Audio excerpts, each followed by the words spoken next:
How did Severe MMA kind of get going, and what were the origins of it?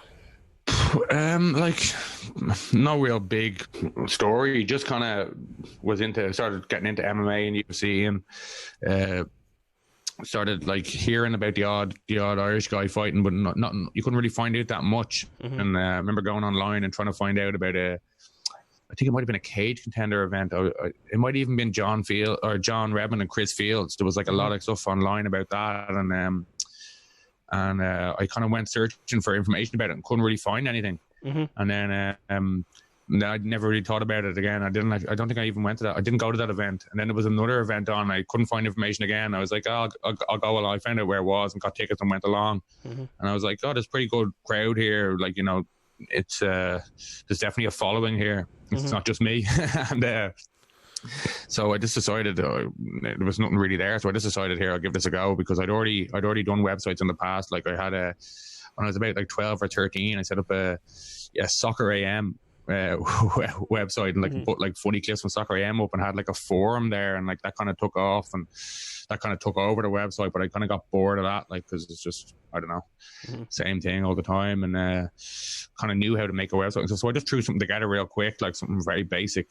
I can't even remember what the first design was like on Severe, but it wasn't good. Like, so we set that up, and it was more just content, and just kept at it. Like for a long time, for years, there was kind of no real interest in it. Like, but then once I suppose we started doing interviews with guys that started winning in Cage Warriors and stuff like that, people started getting interested. And I'd met Carl Pendred when we were about 20 in San Diego or Santa Barbara, somewhere in California. There was a lot of people over there for like a school trip, or like not a school trip, but like with school friends. And we were all over in California and just ran into him.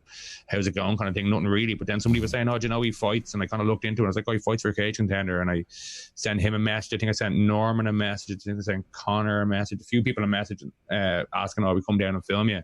And Pendred just replied straight away and said, yeah, come down whenever you want, whatever suits and all. And then I was out drinking a couple of days before I was heading down, and I ran into Gav and Paddy Timmons' ward. And I was like, oh, you lads been talking about doing something together for a while. I got this thing going on. And they were like, oh, I don't know anything about this MMA thing. I had to explain, like, it wasn't pro wrestling. It was actually real. And managed to, while they were drunk, managed to convince them to come down. I think it was either the next day or the day after. And then gave them a ring, reminded them, said, you're coming down. We went down. They were like, this is actually legit. Like, so we made a video about Carl Pendred, the one that you put up there a week or two ago, saying it was 8 years ago that it got released. We actually filmed it a few weeks before, but whatever, I think Paddy or Gav had some other project on and didn't have time to edit it or whatever. So that was the first kind of main video. We'd done a few other things, like gone to the Cage Contender Awards, gone to a couple of events, and I'd done a couple of really dodgy interviews. One time I went up with my mate Mooney to Primal MMA at the start and did an interview with Ian Cleary and Rob Wynn.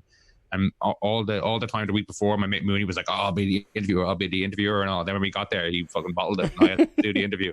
And he held the camera, but he held his thumb over the fucking microphone, so you couldn't hear a fucking thing. So that was the Pendred video was the first kind of proper video we did, where it wasn't just me and somebody else trying to fucking throw something together and not know what we're doing. We actually had people like Gav Fitzgerald, who ended up directing the notorious documentary film, and Paddy, who directed the ones before that, the original Max Holloway one and the 6-part series. So, like, you know, it was kind of lucky that I knew these people from school and ran into them. Everything just kind of came together nicely, and we did the Pendred video, and we were who did we do next? We did Paddy Houlihan and Owen Roddy. We did short videos before Cage Contender. And then we weren't sure if we were going to get permission to film a Cage Contender, because John Ferguson kept saying, oh yeah, you film him about the behind the scenes and all. And we were like, no interest in that really. Like, so we just kind of, on the day, we weren't sure if we were going to be able to film or not. And then on the day, John Ferguson just said, here, just do what you want. Just don't get in anybody's way. We were like, great. So we'd released the Paddy Houlihan and the Owen Roddy kind of build-up ones, and then we released obviously 10,000 Hours. And I'm not sure if it was before 10,000 Hours had come out or after. Connor came up to me at Battle Zone, I think it was a Battle Zone, one of Andy Ryan's shows, and was like, oh, when are you going to start filming me? And I was like, great. Like, you know, because Conor kind of had Conor kind of had a name for not being as approachable as others. But then when you talk to him, it was like a completely different, you know, his persona was kind of, people kind of maybe thought, oh, he's a thug or something. Mm-hmm. But then he was like real friendly and open. Like, you know, because at the start, these guys have Pendred and all of them, well, not really all of them, but Roddy was quite good. Paddy was very good. And Conor was like the best on camera. You could just, because it takes a while for most people, you know, you stick a camera in somebody's face, they start acting so differently and don't know what to say or say something stupid that they don't even think. But Conor was just always natural, and he always understood, like, naturally kind of what we were doing with if you explained something to him why we were doing it, he'd understand it and kind of know what to give you. Like, he always had a quick mind for that kind of stuff. Mm-hmm. So it just kind of took off from there. We started filming him.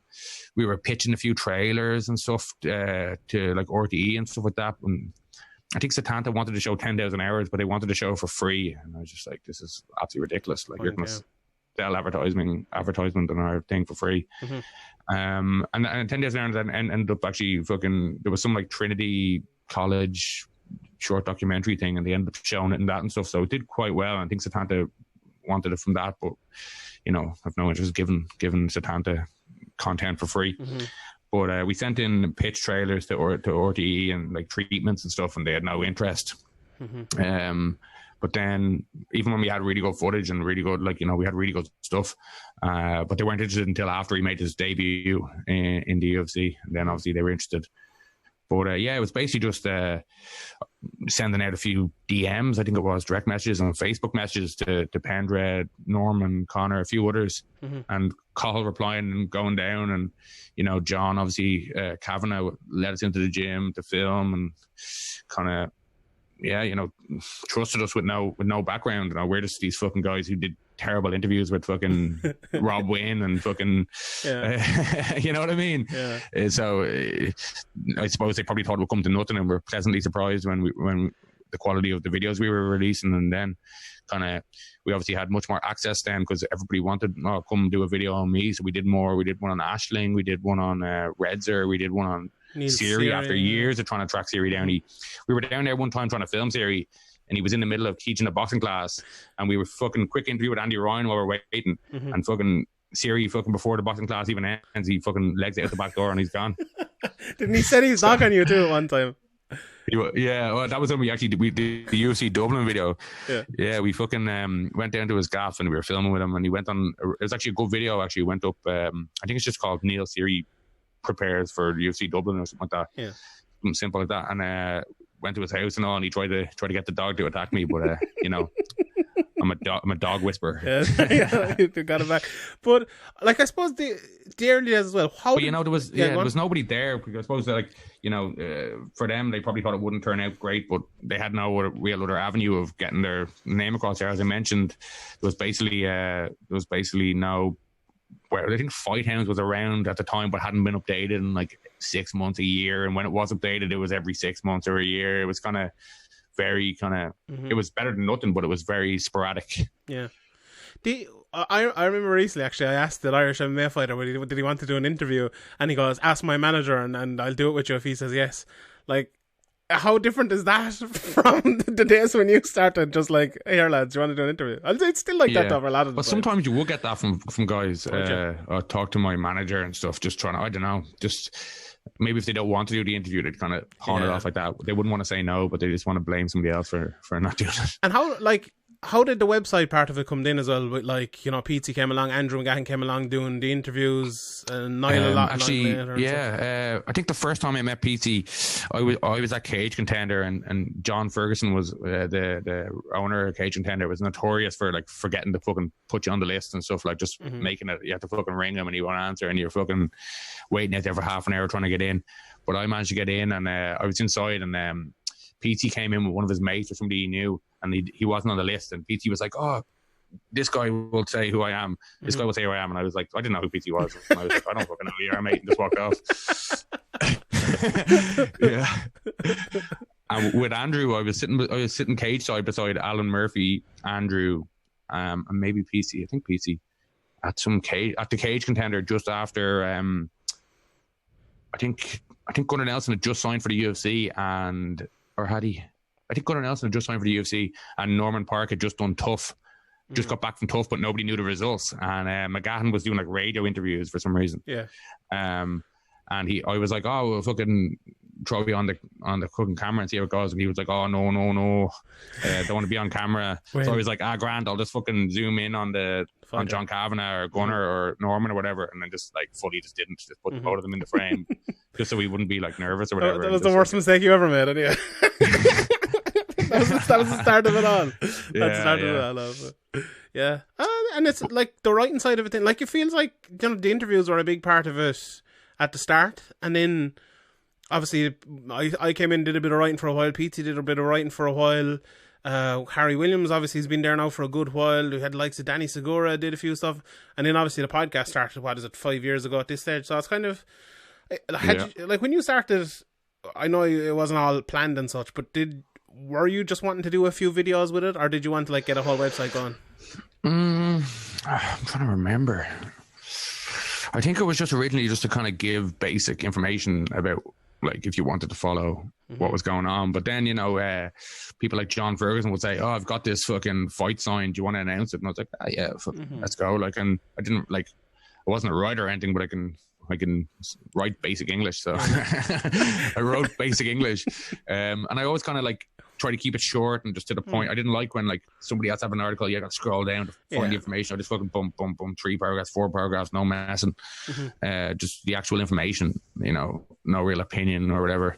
But then, you know, I actually, PT was writing, like, I think he was writing for Bleacher Report at the time.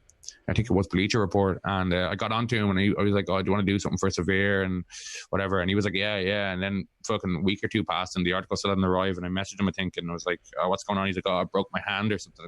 I'm like, oh, okay, this fucking guy, like, of course you broke your hand, like, but he actually had broken his hand, like, in fairness to him.